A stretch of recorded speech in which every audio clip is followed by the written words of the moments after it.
Hi and welcome to Element Z3. Thank you for liking, subscribing and showering your love. It really matters a lot. Looking at the great response with the reading, today we are going to do reading and I will leave you with few questions to solve. Try to listen and answer and keep your answers to the prompt of punctuation, capitalization, all the aspects that are required in order to complete your statement as I have guided in my previous video. I will add the link for the same. Let's begin with today's lovely and interesting reading for comprehension. All right. The city of Timbuktu. On the southern edge of Sahara Desert, you will find the city of Timbuktu. This major West African city was considered a mysterious place due to its distance from Europe and the colorful tales told by traders who visited it. Tumbuktu became a popular trading center for the whole region. Until the discovery of the Americans, Mali was the main producer of gold in the world, which made Timbuktu a very wealthy city. The inhabitants wanted the finest goods, especially fine printed fabrics that were imported from Europe.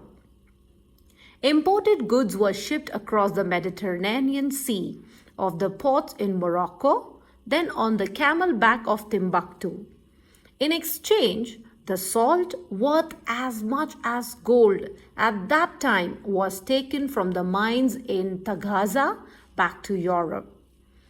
Mansa Musa, the king of Mali at that time, used much of the country's wealth to build Timbuktu up as the center of Islamic learning. The wealth he created from trade was used to build 180 schools.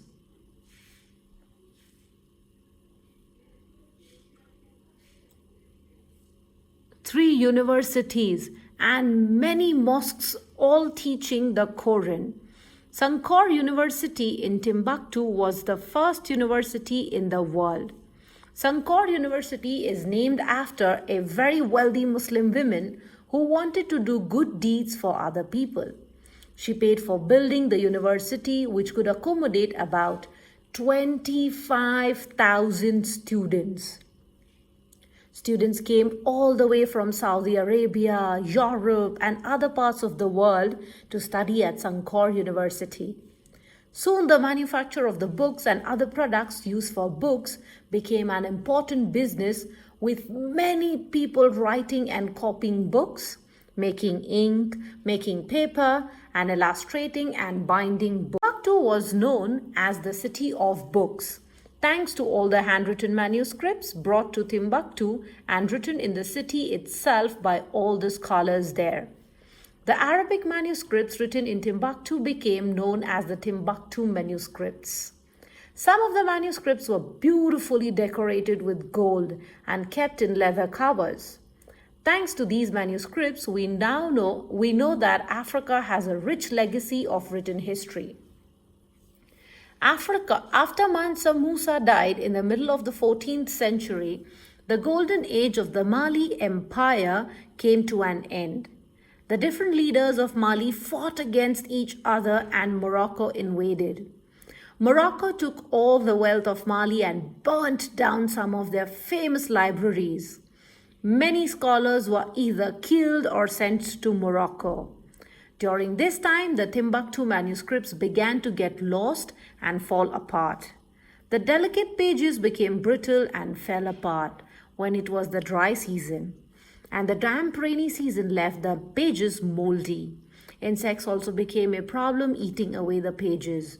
The people of Mali, who were now suffering from poverty, started selling manuscripts to tourists for money to feed their families. Luckily, some people understood the true value of the manuscripts and hid them away to keep them safe. In 2001, former South African President Thabo Mbeki visited Mali. He promised to help rescue the manuscripts and let the world know about African history as part of his African Renaissance project.